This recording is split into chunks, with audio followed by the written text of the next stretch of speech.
Hello! Thank you for coming to my channel, Life by Shauna. If you haven't subscribed yet, push the subscribe button and you'll get notified when I make very occasional videos. Anyways, you guys have heard me say, sometimes I'll get a feeling like I'm supposed to make a video that day and just random stuff will happen. Anyways, I had that feeling yesterday. I was going to make a video today. And, at any given time, I have about 4 or 5 videos going through my head that I'm thinking about making. And so I had one specifically I was going to make today because I'm like, yeah, I think I'm supposed to make a video today. It's going to be on this thing. Well, I woke up super early and it's like the Lord was like downloading some stuff to me on something I've been thinking about the last several months, but making it more specific for today.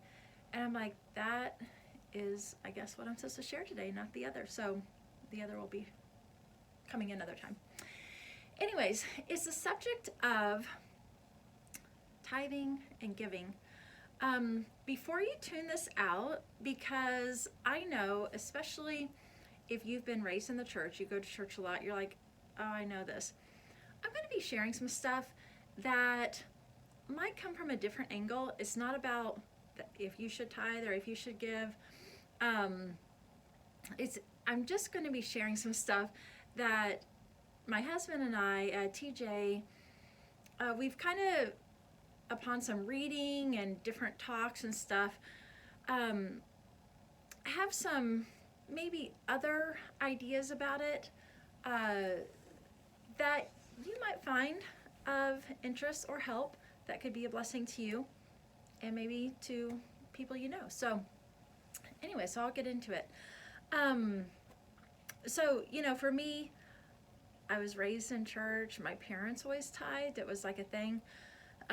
They taught me about it. Like when I had my first job in 6th grade, my dad had me set up a budget, and 10% went to the church.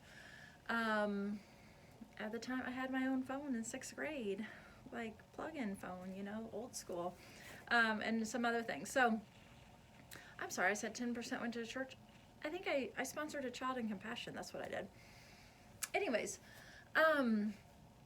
so that was something my parents taught me raising up. So it was just like something that we just did. Like it was part of my love and devotion and obedience to God. It was something that was, I did with joy. It was just like something we did. Anyways, and so, I got married and all this. Well, I feel like when people talk about tithing and giving today, if you're going to, just the normal churches, I'm speaking generally right now, you're going to hear talking about tithing probably, some churches do it every service. They do a little short sermon, couple minute sermon on, giving and such. I find it funny that a lot of churches kind of get all of their theology, doctrine from New Testament. And almost like the Old Testament is like they're from some stories or backup for New Testament stuff. I'm not, and that's all great. But I do find it funny that if there's anything that's taken from the Old Testament, I guess that'd be this direction for you guys, that's taken from the Old Testament, that's almost like, that's like gold standard, like, we're not going to take doctrine from the Old Testament, but we are on tithing because, if you've studied it out, tithing is actually only mentioned in the Old Testament. And all the verses that you use, tithing and bringing it into the storehouse and all that, Old Testament. I'm not saying that as a believer that we still don't do that, but I just find that kind of funny. I think it's interesting that when you look at different things with the Bible, I always find it helpful if I can see things not just in the realm of the Bible, God's Word, but if I can look also in the realm of the whole world that God created, and how it applies in the whole world. For instance, God is the one that created the world. He's the one that created us. You know, He took us, we were just dust, and He breathed His life, His energy, His spirit into us, and that's what gives us life. You know, even like with science, like how much space is actually in our bodies. Like we're really mostly space. You know, just the way atoms and all that stuff are working. Anyways, so I find it interesting that you can look at concepts in the Bible and see how they are shown everywhere in life. For instance, there's different principles. The principle of sowing and reaping. The Bible, Christians might call it sowing and reaping. Other circles might call it karma. It doesn't matter where you are in life, that stuff is real. You know, like it doesn't matter if you're a Christian or not a Christian. I feel like it's the best thing if you're just a good person. I mean, there's a lot of other reasons to be more than like just a good person. But if you want things to go well with you in life, sowing and reaping is real. Karma, you know, all that stuff is real. Like what goes around comes around, however you want to word it, because it is a spiritual principle that God put into place. I find that also when the Bible talks about like relationships with a husband and wife, how it shows up in the real like everyday world, how that makes sense and is the right way to go. I also see it in the realm of giving. You know, some of you, if you're close to me, you know my what I used to do for years, a good chunk of my adult life was I was in a business with health and wellness. We did health coaching. We had a health business that was, we had people all over the world. It was really fantastic, and we had a lot of fun and helped a lot of people. Anyways, in that business, we were always going to talks and conventions, hearing different people, speakers talk about like self-development speakers, talking about leadership, getting out of your comfort zone, you know, becoming a better version of yourself, like whatever.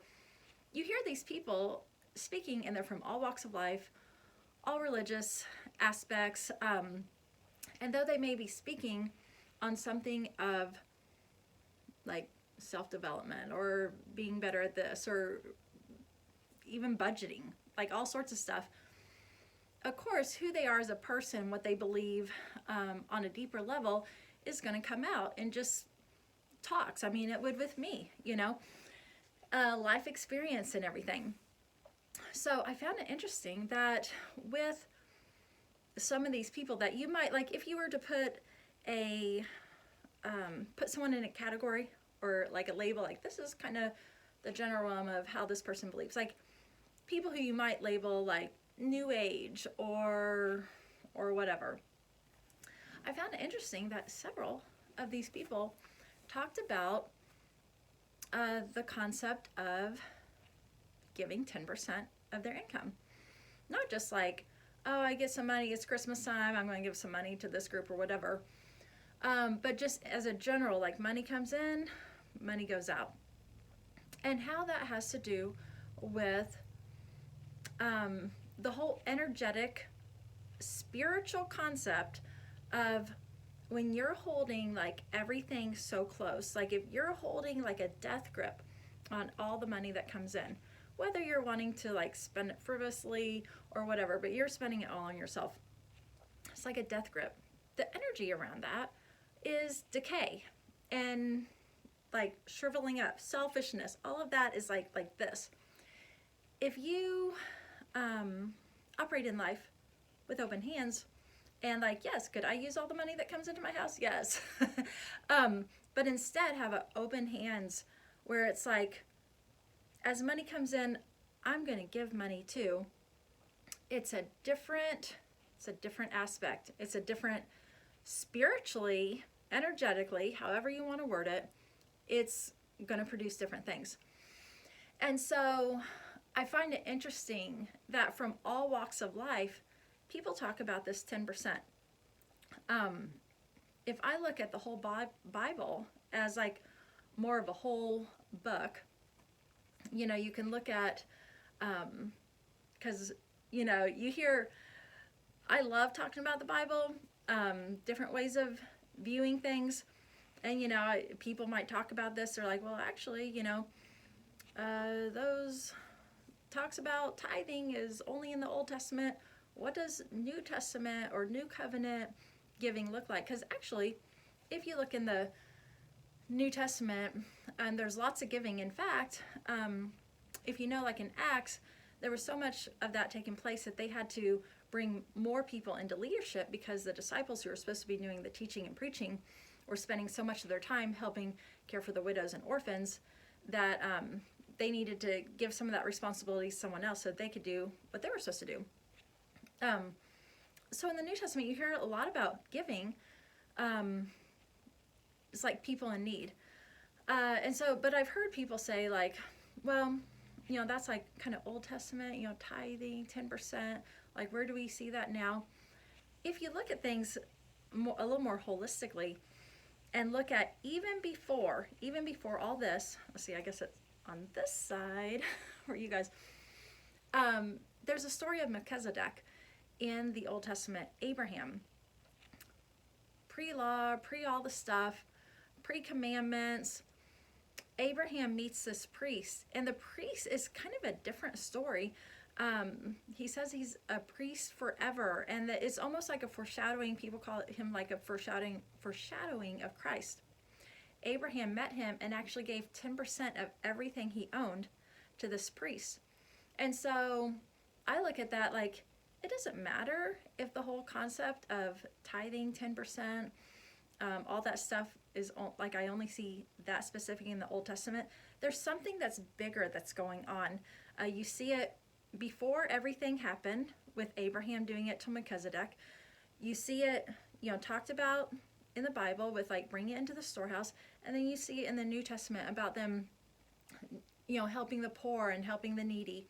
And so that's one part of it, you know, how like giving in and of itself is something that should be, like, as Christians, just part of our love and devotion and obedience. But funny, just like I think, just how I think of the whole law of sowing and reaping, the law of, you know, different other laws that I see working in a whole spectrum of the world. I feel like even if you're not a Christian, you should still be giving, because it just goes well with you. It will go better with you in life. I was about to have a drink of that. Anyways, but this is kind of where I was going with it and why I wanted to talk on it today. Is when, and if you're not in the church or haven't been raised in the church or heard a lot of teaching about this, this may sound like kind of a funny concept, like that's a little different. But we are told that we are supposed to, you know, the little mini sermons and stuff is that we bring the whole 10% into the church. I am not coming against that right now.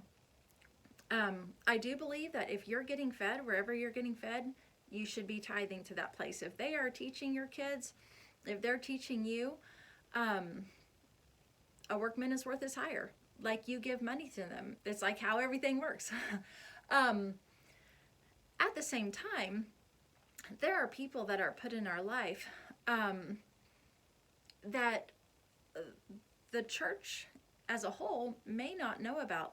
They may only touch you. Like, you may only know about a situation that maybe no one else knows about. Maybe they don't go to the church that you do. Maybe they're quiet about it and no one knows. And if we are supposed to be the hands and feet of Jesus, then I feel like if there are needs in our sphere of people who really are in need, then if that has come into my sphere, then I see that as something that I might want to consider. When it talks about giving in the New Testament, it's talking about helping the widows and the orphans, the people who are in need and are struggling. And so, TJ and I growing up, we've always just automatically given that full amount to the church, and then it's like, oh, you find someone in need, and you're like, oh man, we're living off the rest of the money.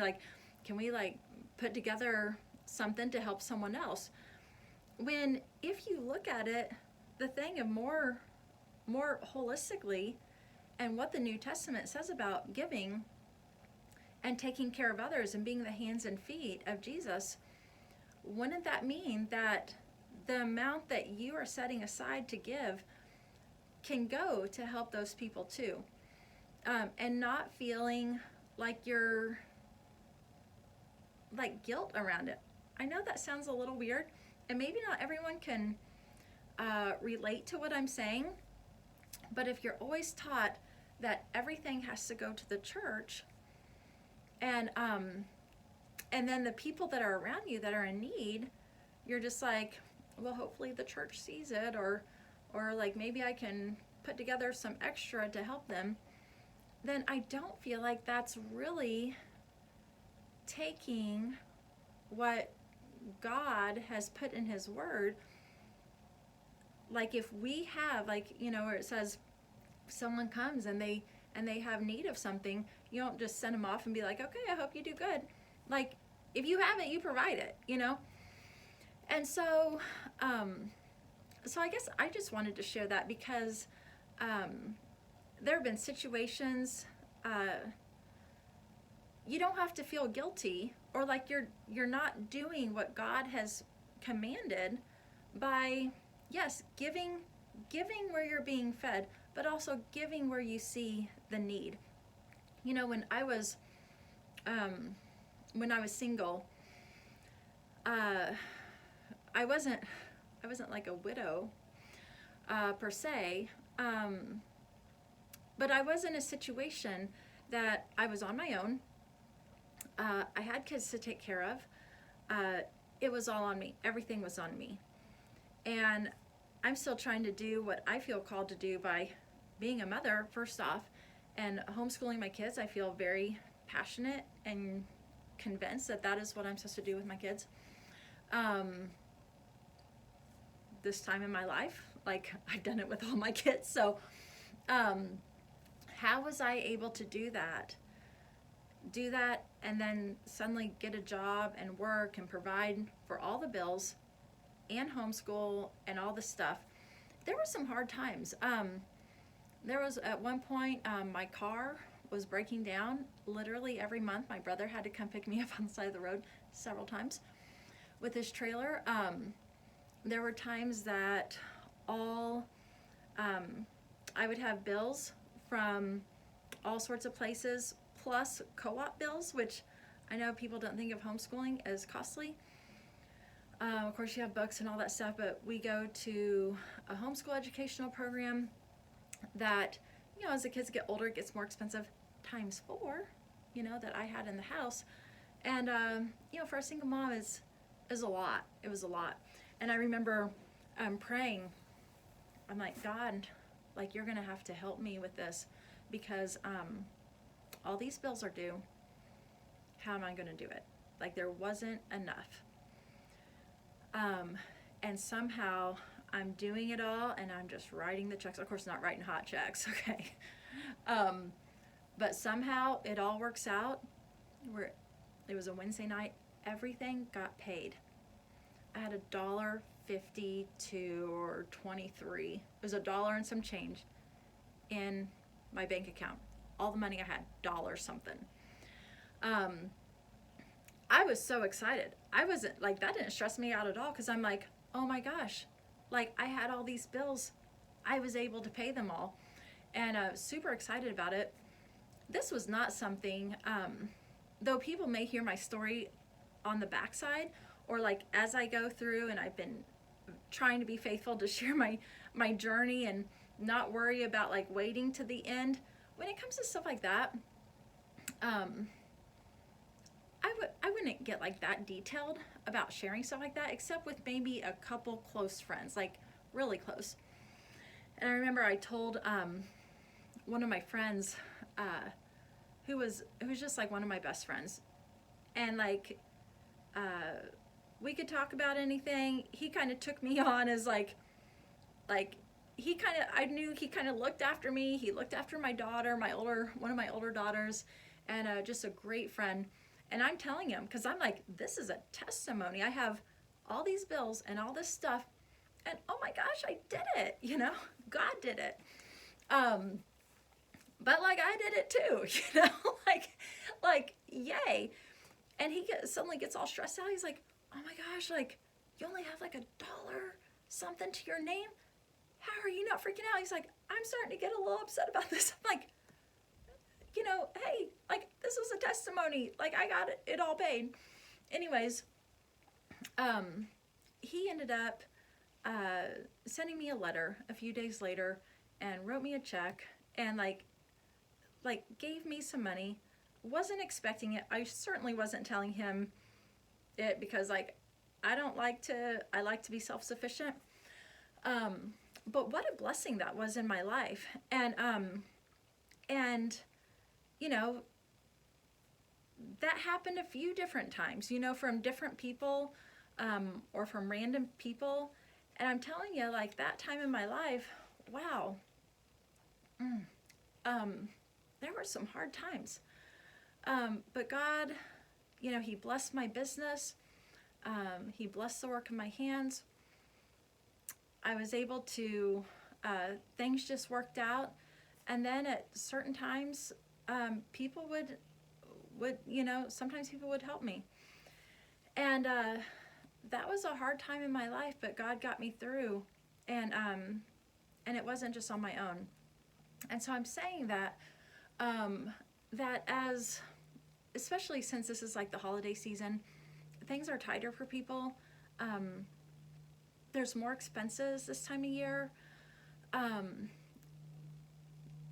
think about, you know, if we have money that we're setting aside, it's like our giving money that we're giving, be the hands and feet of the people be the hands and feet of Jesus for the people who are touching your lives, that maybe no one else knows about the struggles, that maybe they're going through things that are difficult and no one else knows about.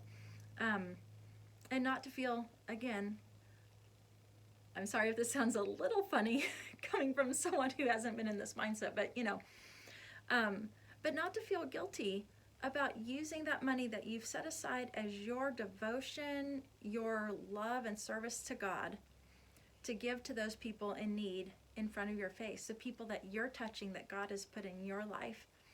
And again, not to take away from the importance of, you know, giving to the people who are feeding you spiritually, but also to be okay with taking that money and also serving the people who are close to you.